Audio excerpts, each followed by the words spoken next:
Halo semuanya, selamat pagi, selamat siang, selamat sore, selamat malam. Selamat datang di Ngobrol bareng HMPPI.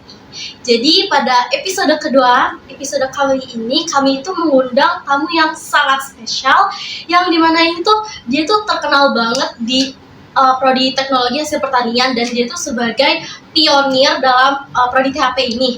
Siapa ya? Kalian pasti tahu, yang nonton pasti tahu nih, karena dia tuh sering ada di Instagram, di YouTube, di mana-mana itu pasti ada. Kita panggil aja Mas Arya.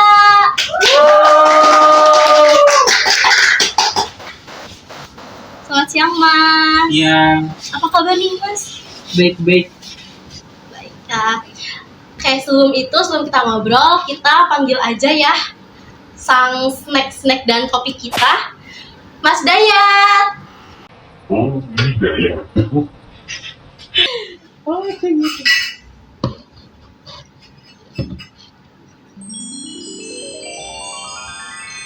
Nanti ya. Terima kasih ya Dayat. Oke, semuanya sudah lengkap, makanan sudah lengkap, kopi juga sudah lengkap. Nah, tinggal kita nanya-nanya ya ke Mas Arya ini. Mas Arya ini nama panjangnya itu siapa sih Mas? Ini nama panjangku Prabu Ari Awang-Ningrat. Oke, sekarang semester 7. Sekarang semester 7. Pasti lagi sibuk-sibuknya banget ya. Lagi Iya, pusing-pusingnya juga. Nah, kesibukan Mas Arya itu apa sih Mas? Nah, karena aku sering ikut program Kamus Perdika, jadi untuk saat ini semester 7 ini banyak SKS yang aku ambil.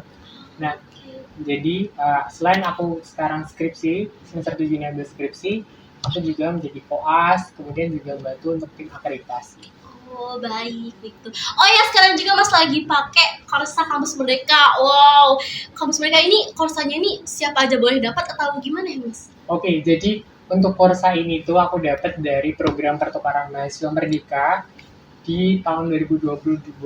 Nah, itu tuh aku exchange ke Universitas Mataram di Lombok, Pulau Lombok. Oh, begitu. Untuk pertukaran itu masih sama seperti prodi THP atau bagaimana ya Mas? Oke, kalau untuk pertukaran mahasiswa Merdeka sebenarnya itu kembali kepada kebijakan prodinya. Nah, yang dimana kalau dari aku sendiri, karena kita kan teknologi pangan ya, jadi otomatis kita harus satu linear dengan prodi kita. Tapi kalau berdasarkan dari kampus Merdeka sendiri, mereka mengizinkan untuk kita lintas prodi. Dalam untuk apa sih? Untuk agar kita lebih mengenal bukan hanya prodi kita, tapi juga mengenal untuk prodi lain gitu. Oh, baik Mas. Pengalaman yang Mas dapat di situ apa aja sih Mas? Atau benefit-benefitnya gitu Mas? Oke. Nah, kalau pertukaran mahasiswa kan karena aku belum pernah naik pesawat ya sebelumnya, jadi for the first time itu adalah hari pertama kalinya aku naik pesawat.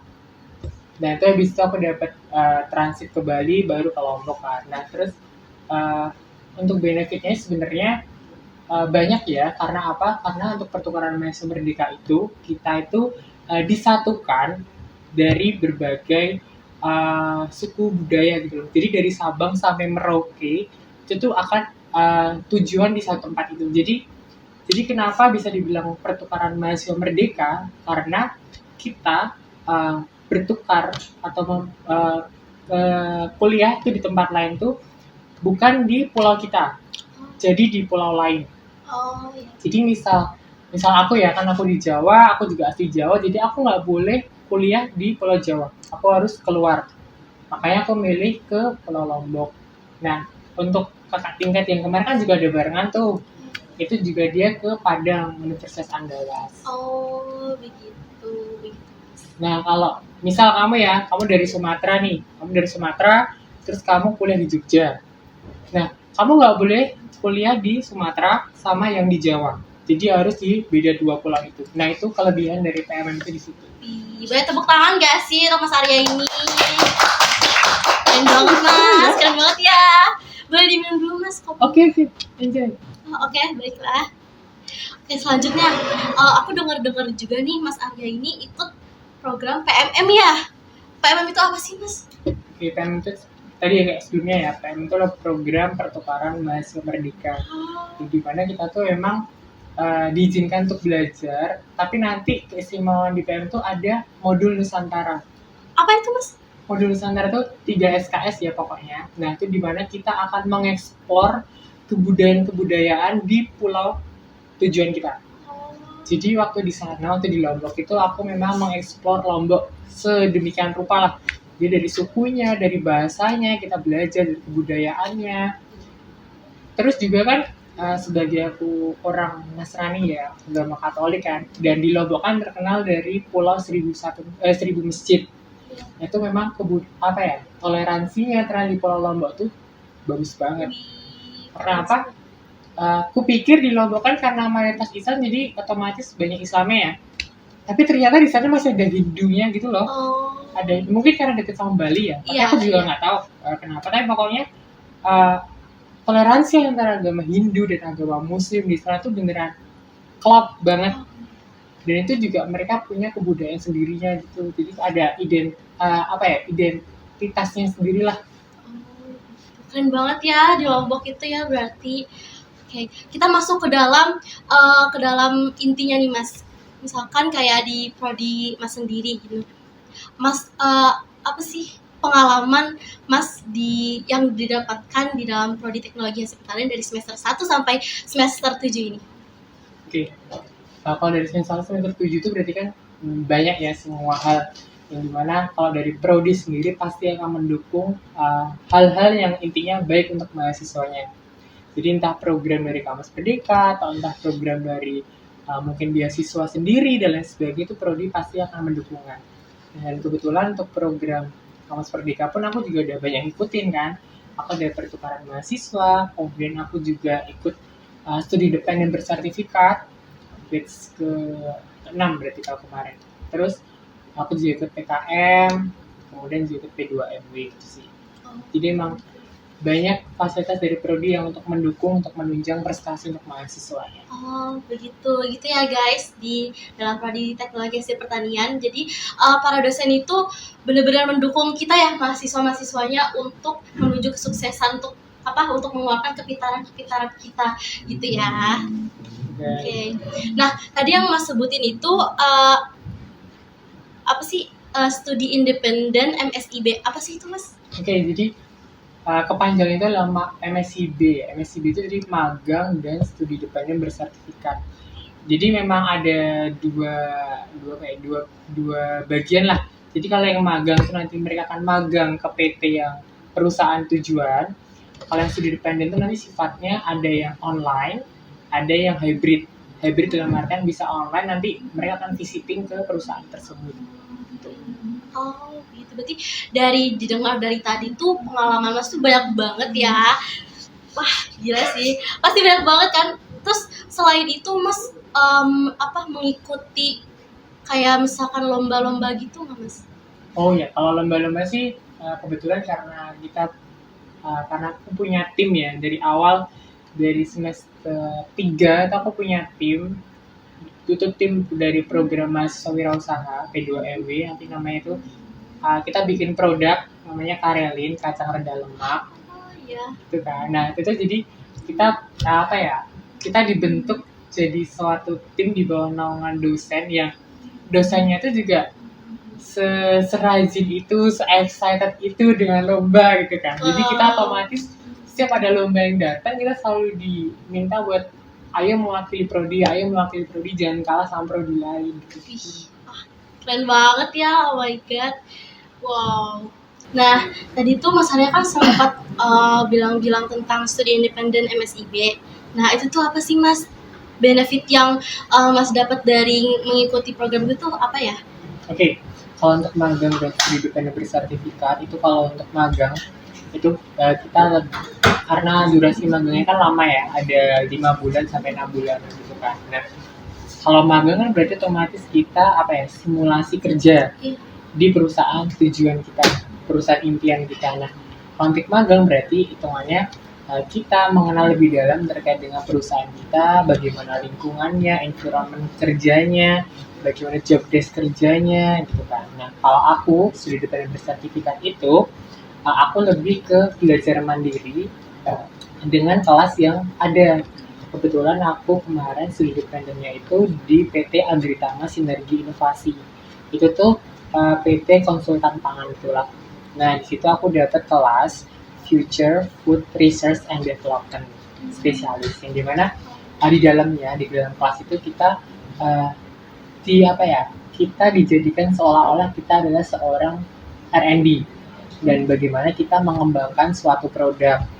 Nah, kalau yang kemarin di studi tadi itu kita dikasih case atau masalah, kita disuruh cari masalah yang ada di masyarakat, konsumen butuh apa. Nah, itu kita coba untuk mengembangkan produk-produk kita untuk sesuai dengan target pasar kita. Gitu. Berarti pengalamannya keren banget ya Mas. Yang didapat kayak wah, luas banget gitu. Ya, karena untuk magang dan studi independen itu lebih ke profesional kita sebagai mahasiswa di dunia kerja. Jadi kayak persiapan karir. Oh gitu, baik. Nah, selanjutnya tadi tuh Mas juga menyinggung tentang lomba bareng tim. Nah, timnya itu siapa aja sih Mas dan boleh diceritain nggak? Oke, kalau timnya itu sebenarnya dari semester 3 ya. Jadi awal mulai itu kita tuh ditemukan, bukan ditemukan kita kayak janji gitu. Janjikan tiba-tiba di prodi THP itu ternyata ada produk yang di mana tuh udah mangkrak lama. Itu namanya produknya itu kacang ada lemak. Oh. Nama familiar itu namanya Karel. Nah, kita kebetulan itu Bu Yuli dan Bu Ikhlas, dosen muda kita yang sangat rajin itu mengumpulkan kita untuk membuat tim untuk menunjang produk itu kan. Nah, jadi waktu itu ada 4 orang sebenarnya. Ada aku, terus ada temanku Alif, kemudian ada 2 kakak tingkat. Nah, yang satu ini hilang, jadi tinggal 3 orang kan. Nah, 3 orang itu kita ngerjain proposal untuk diajuin ke Dikti untuk program pembinaan mahasiswa wirausaha P2MB itu kan. Di tahun pertama kita nggak lolos, kemudian di tahun kedua kita nyoba dengan ada member baru juga, ada Syabila sama Mbak Meida ini cuttingnya ikut aku juga ke PMM. Jadi kita berdua bareng ke PMM ke Lombok kemarin kan. Jadi ada 5 orang di tim itu. Nah, di tim itu kita di tahun kedua kita lolos Dikti. Dan kita dapat sekitar pendanaan ya jutaan belasan. Wih, keren ya. Kalau misalkan cara lolos itu ada cara khusus nggak? Kalau lolos sih nggak ada ya. Yang penting kalau dari Bu Yuli biasanya, dari dosen pasti bilang kan administrasinya yang penting lengkap sesuai dengan tujuan, maksudnya sesuai dengan noble purpose kita, tujuan mulia kita untuk menciptakan produk itu buat apa, target pasarnya buat siapa, apakah itu berdampak luas tidak, apakah itu untung atau tidak, karena kita kan wirausaha kan, jadi otomatis pemikiran juga untung atau enggaknya gitu. Nah, tadi kan untuk produknya itu Karelin ya, kalian bisa follow IG Karelin di sini ya. Itu tuh di situ tuh cari info-info tentang penjualan, tentang pengemasan, juga tentang apa sih buat produk-produknya gitu. Semua ada. Nah, dari Karelin sendiri, Mas itu kenapa memilih produk itu dan Karelin itu apa sih sebenarnya? Oke, kalau tadi kan awalnya kan Karel ya. Nah, terus kenapa ada Karelin kan? Sebenarnya awalnya itu kita bikin inovasinya itu karena ada taman kayu manis. Kayu manis kan bahasa ininya kan cinnamon. Oh iya. Jadi kita incin gitu, cinnamon, jadi Karelin kacang dalam bak cinnamon sebenarnya. Karena kayu manis. Tapi karena kita kemarin lolos, jadi ya udah kita bikin itu bukan kayu manis lagi, tapi ya udah itu nama merek kita Karelin. Dan kita punya 5 varian rasa itu. Ada yang original yang bawang, itu yang inovasi juga. Karena kan kita ngomongin kayu manis ya, jadi ganti bawang kan karena orang-orang target pasarnya pada minta coba deh yang original, gimana sih gitu kan. Itu kan kita ganti ke bawang, terus kita mau karena kita berbasis rempah, nah kita coba expand ke serai, ke secang, lalu ke vanili. Jadi ada 5 varian rasa. Oke, bisa ya guys, bisa langsung DM IG-nya, dipesen ya guys. Itu enak banget, aku udah cobain. Nah, untuk benefit tadi kan benefit dari Mas kayak produksi Karelin itu apa aja sih Mas? Kalau benefitnya berarti kalau kita penjualannya lancar, berarti kan untungnya juga makin besar kan, Iya. otomatis. Dan kita juga dapat dari Dikti belasan juta kan, berarti otomatis kita punya perawatan-perawatan yang mendukung lebih cepatnya produksi kita. Itu sih. Secara garis besar itu, dan juga ya arahnya tetap ke uang lah itu. Tuh. Berarti keren banget ya guys. Terus aku juga sempat dengar Mas ini dari Karan tuh ke Bali ya Mas. Nah Iya. itu bisa diceritain nggak Mas, gimana sih bisa ke Bali gitu? Oke, jadi kalau start dari program pembinaan mahasiswa wirausaha P2M itu, nanti puncaknya itu ada di KMI Expo. KMI Expo itu pokoknya seluruh produk-produk yang lolos pendanaan Dikti itu semua akan dijadikan satu, dilombakan di KMI Expo itu. Nah, kebetulan tempatku kemarin di Pulau Bali. Untuk yang tahun ini kalau nggak salah di Sulawesi deh. Iya, iya bener kan? Iya kan? Iya betul. Nah benefit Mas ke Bali itu apa aja sih Mas? Pasti Oke. kaget banget ya. Kalau awal sih gini, jadi kan cacar dalam itu kan. Jadi awalnya kita tuh emang tidak akan berekspek lolos, karena kita intinya ya udah pendanaan. Karena apa? Karena berat. Kan kacang dalam lemak, otomatis kan kita harus mengeluarkan minyak dari kacangnya. Nah itu prosesnya itu berat, untuk kita cuma 5 orang aja itu berat. Kenapa kita awalnya nggak ke sana? Karena juga pada saat itu sertifikasi untuk halal kita, produk halal kita itu belum turun juga. Kita baru ada SPPIRT, industri rumah tangga, sama NIB doang. Yang halal kita belum turun. Jadi kayak apa ya? Kita belum ada beneran nilai plus untuk menjual halalnya itu loh. Nah, untuk benefitnya sendiri sebenarnya ya kita kaget sih sebenarnya. Kita kok bisa lolos lah. Kita malah kok bisa lolos. Ini kita cuma jualan kacang, terus tiba-tiba kita ke sana menjual kacang juga, Iya. otomatis. Nah, dan ternyata sebelumnya itu memang ada presentasi kemajuan dari pendanaan itu. Nah, yang dimana dari Dikti sebenarnya udah tanya universitas sanggup enggak untuk mengirimkan semisalkan produk kita lolos, dan dari universitas pun juga mengiyakan kami bersedia hitungannya. Jadi itu merupakan lampu hijau lah bagi kita, buat universitas bakal membantu kita buat ke Bali nanti. Jadi otomatis semua pembiayaan selama di Bali, entah akomodasi, hotel satu orang, karena aku cowok sendiri ya, jadi Iya. otomatis aku kamarnya paling besar. Wih, Yang lainnya satu kamar 2 orang, karena dia perempuan kan. Jadi kalau dari aku pribadi ya, aku dapat kamar hotel wih, privat wow. kan. Terus juga udah uang makan di sana. Kemarin kita juga jalan-jalan, naik speedboat, kita ke pantai. Keren ya, keren banget. Bisa guys ya dicoba. Jadi untuk menghabiskan uang mercu kita ikut program-program. bener. Oke, masuk ke dalam inti juga nih. Tadi kan Mas kan dengan segala ikut kayak lomba, apalah inilah itulah.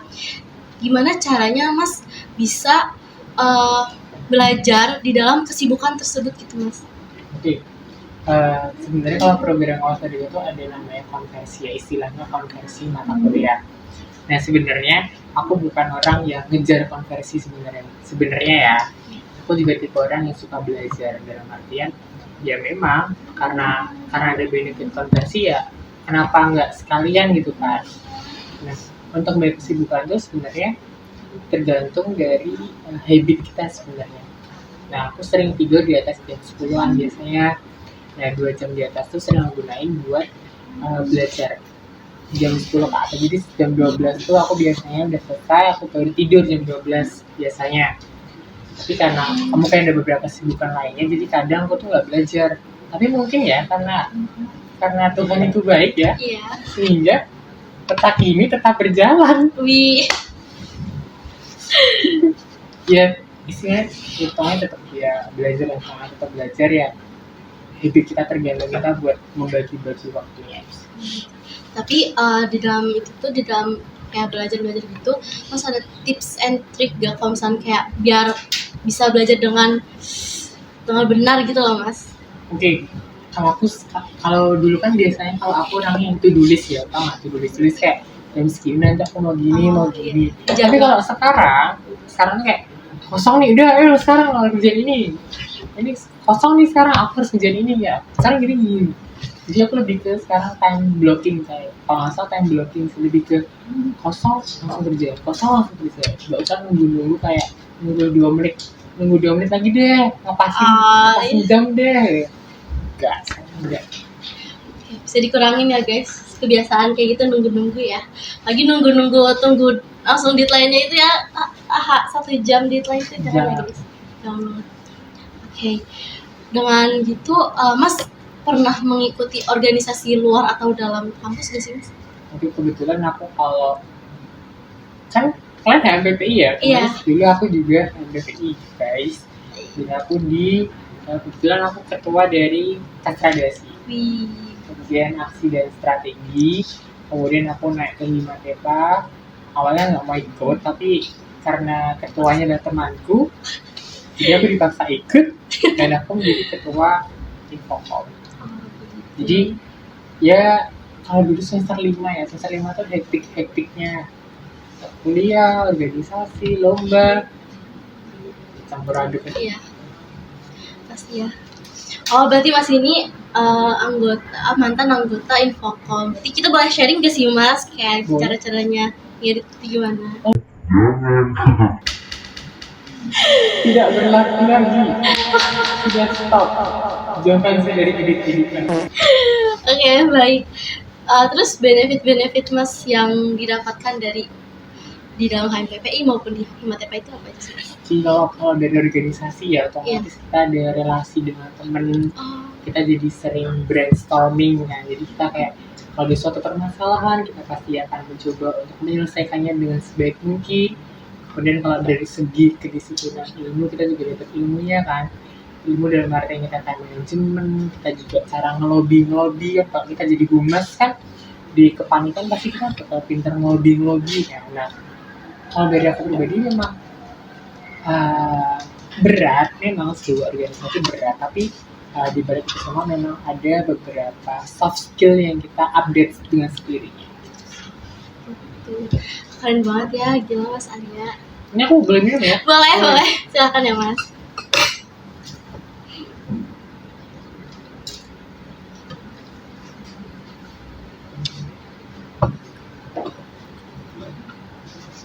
Oke, berarti sekarang kesibukannya berarti apa aja Mas?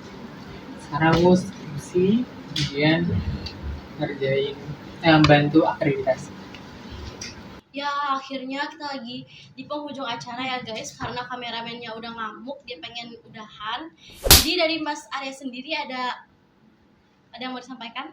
Oke, kalau dari aku sih aku punya quotes yang dimana aku ngambil dari Eleanor, dimana dia bilang kejarlah mimpimu karena mimpi itulah bagian dari kalian, dan pastikan apa yang kalian lakukan itu adalah hasil yang kalian lakukan terbaik. Jadi artinya adalah karena mimpi itu nanti kalian yang akan menerimanya, jadi pastikan seluruh usaha yang kalian lakukan itu untuk merealisasikan mimpi itu. Jadi buat teman-teman yang lainnya yang mungkin belum keterima program atau masih mau join atau ikutan program, gak usah takut, gak usah khawatir, karena kita di sini masih belajar, karena itulah mimpi-mimpi kita, maka beranilah untuk bermimpi dan beranilah untuk mengusahakan yang terbaik. Tepuk tangan dulu dong guys. Semangat ya guys buat kita yang masih meneruskan pendidikan, yang masih di semester 3, semester 5, semester mana-mana, dan semangat juga untuk Mas Arya untuk skripsinya itu semangat. Mohon doanya. Amin ya guys, doain ya guys. Oke, untuk info lebih lanjutnya kalian bisa follow sini ya guys. Jangan bingung mau kuliah di mana, kuliah di Mercubuana THP aja. Oke. Bye bye. See you in the next episode.